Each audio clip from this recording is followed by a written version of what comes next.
नए नए वीडियो देखने एवं सुनने के लिए माँ कर्मा म्यूजिक को सब्सक्राइब करें।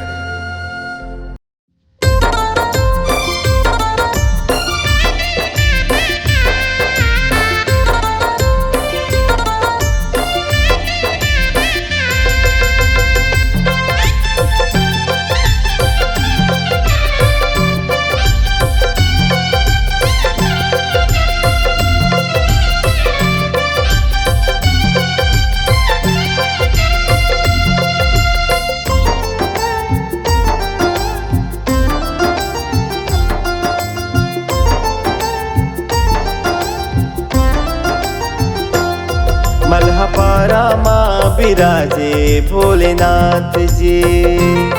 मलहपारा माँ बिराजे भोलेनाथ जी। भोलेनाथ जी हो शंभुनाथ जी।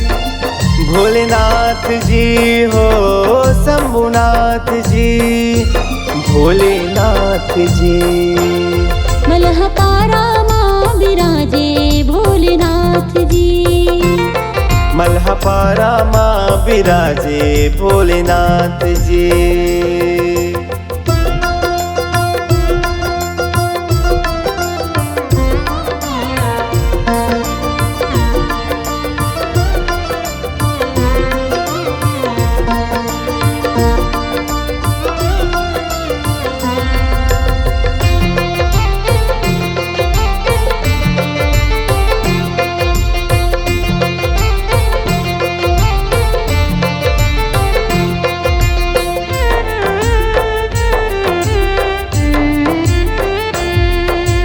दाव पराया गोले बाजार ले जाते मलहपारा।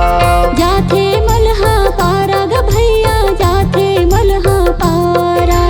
पान फूलिया नरियर धर के आथे तोर द्वारा। आथे तोर द्वारा ग भोला आथे तोर द्वारा। भोलेनाथ जी हो शंभुनाथ जी। भोलेनाथ जी हो शंभुनाथ जी। भोलेनाथ जी। मलहपारा माँ बिराजे भोलेनाथ जी। मलहपारा माँ बिराजे भोलेनाथ जी।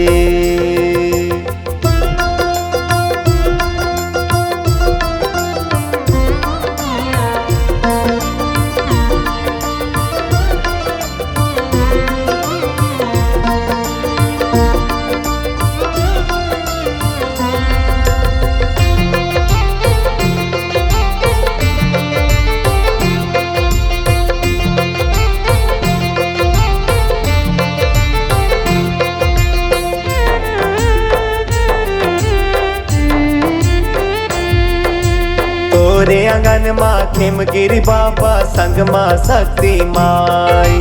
संग माँ शक्ति माई ग भोला संग माँ शक्ति माई। सावन महीना में मेला भरा थे दर्शन बर सब आई। दर्शन बर सब आइन भोला दर्शन बर सब आइन। भोलेनाथ जी हो शंभुनाथ जी। भोलेनाथ जी हो शंभुनाथ जी। भोलेनाथ जी। मलहपारा माँ बिराजे भोलेनाथ जी। मलहपारा माँ बिराजे भोलेनाथ जी।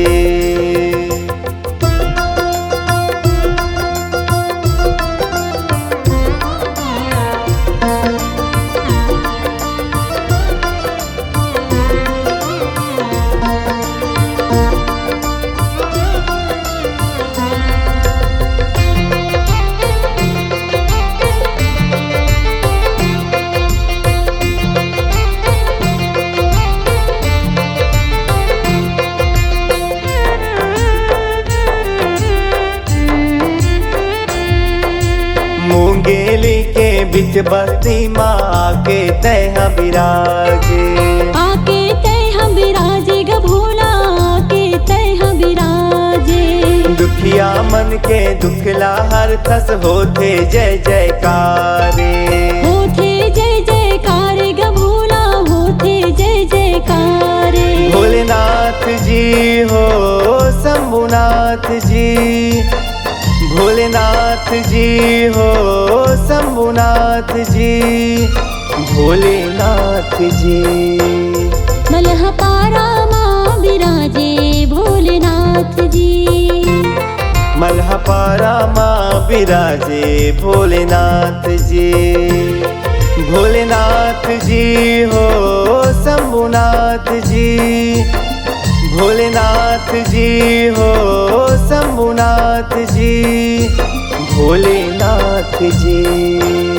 मलहपारा माँ विराजे भोलेनाथ जी, मलहपारा माँ विराजे भोलेनाथ जी, मलहपारा माँ विराजे भोलेनाथ जी, मलहपारा माँ विराजे भोलेनाथ जी, मलहपारा माँ विराजे भोलेनाथ